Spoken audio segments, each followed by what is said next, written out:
Hello everyone, welcome back to a new video. And I'm just smiling because if you look at my cover, you can see two dots and it looks like a smiley. I'm just noticing. Anyway, I want to do the Terra Flora technique again, and I'm using here the L-size round crystal tray mold from MoldsandShapes. So I'm very, very curious how this is going to work this time because I want to use purple color, and as you saw, I'm using the supercast resin from Elechem, which I buy at Terra. So it's the first time I'm doing this technique with the supercast resin. It's still a resin I have not used many times in my pours. So I want to see if I can achieve some effects using this resin. So I'm filling up my mold round about 3/4, and then I can start dropping my alcohol ink. I'm only taking one color and it's the plum. But before I'm doing this, I just make sure I pop some bubbles using the torch, and then I can start. Yeah, MoldsandShapes, they're back on the track from 1st of August, so just stay tuned because I'm sure they will also launch some new molds. So just have a look on their website once they are back. I'm sure there's something you can find there. And yeah, you can have the promo code, which is in my description box. It's PT10. And maybe, it's useful for you. Anyway, you see me now dropping my alcohol ink. It's the plum from Octopus Fluids, as I said, the plum color. And I really like it. And you see I'm taking my time. This time I didn't make my video any faster at that stage. I just want to take you with me for the whole process. So just making sure I'm dropping the inks, and then I can take my clear resin. Yeah, I need to wait a little bit, and you see at this one part, the alcohol ink was acting a little bit funny. But I thought I leave it for the moment. I will take my clear resin and I will just pour it on top of my alcohol inks like I always do, or most of the time do, using this technique. So this time I'm just making loops. Normally I do pour the clear resin on top in a spiral, but I guess it doesn't matter how you do it. I even don't know if you really need this step, but sometimes I think it adds to the depth of the pour. But maybe I'm wrong, I'm not sure. But this is how I'm doing this, and yeah. Now you can see at this one side that the alcohol ink really behaved very funny. So I'm dropping a few drops in again so that that side is also covered with the color.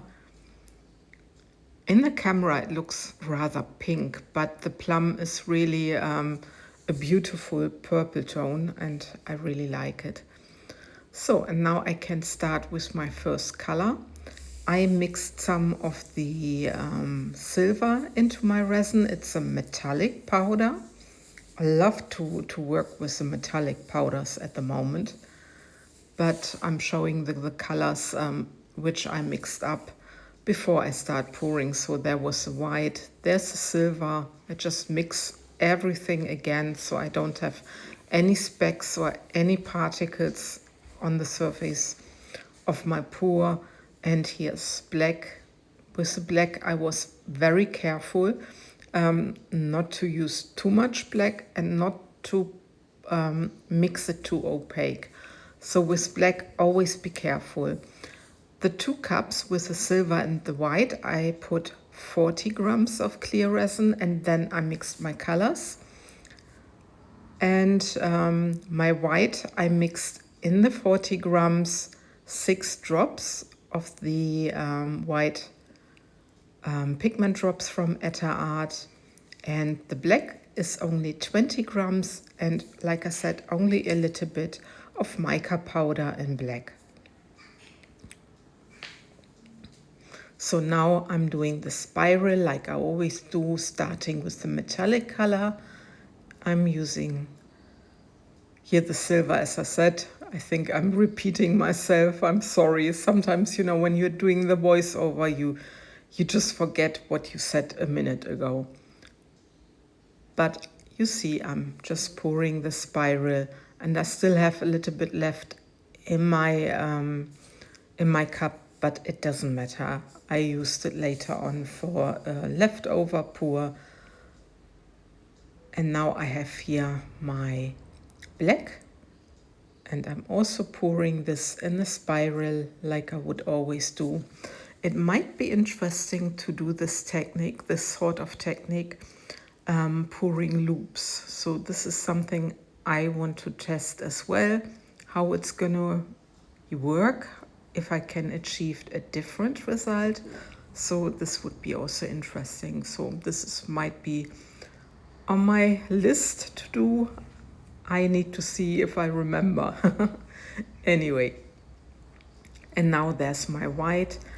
And the white, like I said, it's mixed with 6 drops on 40 grams. And this is rather opaque. So I'm pouring this as a last color. And it's a simple pour. Some people ask me, you know, how long I let my resin sit, what the temperature is. I'm not taking any temperature.